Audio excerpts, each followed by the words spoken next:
Welcome to another Nintendo Switch video on the channel. If you're new to the channel, make sure you're hitting that subscribe button for everything Nintendo Switch. So this is going to be a massive long video. I think I have come up with 50 most common questions or 50 things we need to know about the Switch before it does release in March. I've pretty much went away, opened up a notepad document, and over the last few days I've sat down and thought about some of the questions I have and the community has about the Switch at this moment in time. And like I said, this is going to be a long video. It probably will be split up into parts, and the questions aren't really that organised as well, so you're going to hear me talk about the storage quite early on, and then you're not going to hear me talk about the storage until later on, just because new rumours popped up and it sprouted more questions in my head. So that is why the questions aren't that organised. Hopefully you can bear with that, but I'm just going to get on with it. Let's kick off with the first question. How powerful is the Switch? How powerful is it compared to the Xbox One, PS4? Is it less powerful than the Xbox One? Is it as comparable as the Xbox One and PS4? I guess you could include the architecture in there. Will it be easy to port to? We've heard Scott Moffat, when he was at Nintendo, when he did talk about the Switch, he did say that the Switch would be easy to port to. So yeah, we need to know the specific details about the specs for the Switch. So we kind of know about the RAM. Apparently the final retail version will have 4 gigabytes of RAM, but we need to know whether Nvidia will be using their kind of old architecture, the Maxwell architecture, or whether they will be using their next gen architecture, the Pascal one. So we need to know specific details, but yeah, that is a massive question that we need to know about, and I think we will know about it in January. I don't think Nintendo will actually in their presentation talk about the specs, just because they never normally do that. But I think after the presentation itself, then Nintendo will publish a document with the specs for the Switch. But that's the first question. How powerful is the Switch? So the second question, or the second thing that we need to know about the Switch before it does release in March, is what resolution is that tablet screen? Is it 720p or is it 900p? Now, we've had rumours from Emily Rogers and NW Player 123 that the tablet screen will be 720p, but we need to know that from Nintendo themselves. It's not confirmation at this moment in time. We don't have any confirmed information from Nintendo about the resolution of that tablet screen. I would be happy with 720p. I think I might have talked about this before in a separate video, but when you're condensing a TV screen image, like a big screen image, to a smaller screen, I think it's going to look good regardless whether it's going to be 720p or 900p. So I'll be happy with 720p, but I know a lot of people, it's like a lot of people assume, oh, the tablet is 720p, that means the TV experience is 720p. Well, we don't know that for certain at this moment in time. We just don't know that. So yeah, I think it's a bit too quick to judge that. I think the resolution, like for the TV, will be different to the resolution on the tablet screen. That's just how I see it, but I could be wrong. I really could be wrong. But yeah, that's just how I see it. So that is the second thing that we need to know about the Switch. The third question, or the third thing that we need to know about the Switch before it does release, is will the tablet have a touchscreen? Now, we've had multiple rumours from Emily Rogers and Laura Kate Dale that it will have a multi-touch touchscreen. So that is good news if that is confirmed, but we don't know that for certain at this moment in time. But I think Laura Kate Dale and Emily Rogers, they are definitely very reliable. So I think they can be trusted. I think Eurogamer came out and said something similar as well, in terms of it having a multi-touch screen and it having a 720p tablet screen as well, in terms of the resolution for the tablet screen. And Eurogamer, they've got a lot of stuff right as well. So they got the Switch right before it was revealed. A lot of people doubted them when it did come out with that report, but the Switch was very close to what Eurogamer said it was going to be. They also leaked the PS4 Neo before it got officially announced. So yeah, I think they can be trusted as well, but we just don't know this sort of stuff for certain at this moment in time. So I'm expecting the tablet screen to have a multi-touch touch screen. I am expecting Nintendo to confirm this sort of stuff, but yeah, until Nintendo do, it's just one of those things that we need to know about for certain. So the next thing that we need to know about before the Switch comes out, or the next big question that we need to know about, is will there be a stylus? Will you be able to, you know, like the 3DS or like the Wii U, like have a stylus and maybe you could draw on the tablet if it's a touch screen? I know a lot of people who like to create Miiverse drawings.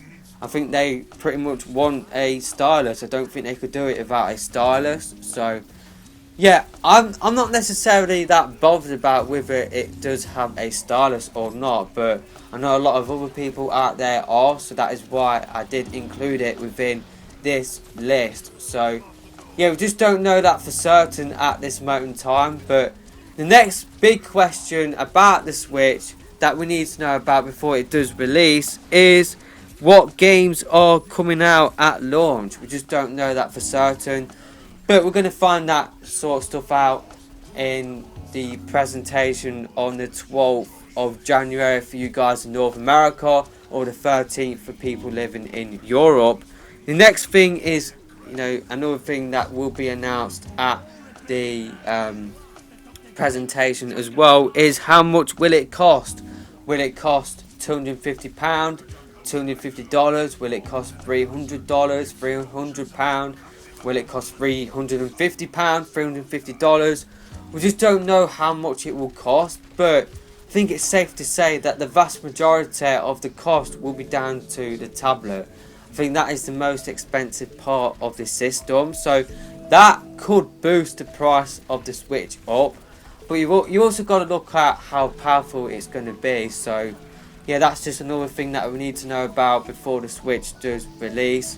The next question that I've got here on my notepad is, what games will third parties port over? We just don't know what games will be coming over from third parties. So we've got a massive list of third party developers supporting the Switch or developing games for the Switch, but we just don't know what games they will be porting over. It's like Activision are on the list. Will they be bringing over Call of Duty, Destiny and some of their other IPs? Or will they be just doing what they've done with the Wii U over the last few years and just bring over Skylanders? The same can be said for Ubisoft as well. We know that Just Dance is coming over, but will they be bringing over Ghost Recon or For Honor, games like that? We just don't know that at this moment in time. So there is a question mark there at the moment on what games will be coming over to the Switch from third parties. So again, this is another thing that will probably be addressed in that presentation on the 13th or the 12th of January, depending on where you are in the world.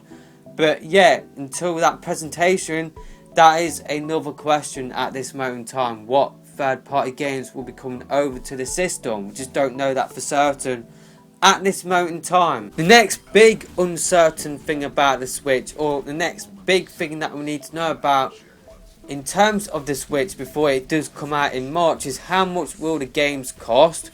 Now we know that the Switch will be using game cards, but will they be cheaper? Because 3DS games, they use game cards and those games are cheaper than typical console games, but then again they are handheld games, so maybe they are cheaper because of that, or maybe they are cheaper because of the format that they are using. So maybe because the Switch is using game cards, then maybe the games could be cheaper. Who knows, maybe it could be more expensive as well, but I just cannot see that happening. I think it's either going to stay the same price or the games will be cheaper. I think that would be a massive selling point as well if the games were cheaper on the Switch. But yeah, we just don't know that for certain at this moment in time. That is another thing that we need to know about before the Switch does come out. And again, this is going to be another thing that we will probably find out in the presentation in January. So we need to know how much the games will cost. Will they be cheaper? Hopefully they will be. But yeah, there is a possibility there that because the Switch is using game cards, that the games themselves could be cheaper. I'm going to be talking about game cards and how much storage they might be having later on in this video. But the next question, or the next big thing that we need to find out before the Switch does release in March is what happens if you lose a Joy-Con. Now, the main selling point of the Switch is that you can take your games anywhere out on the go.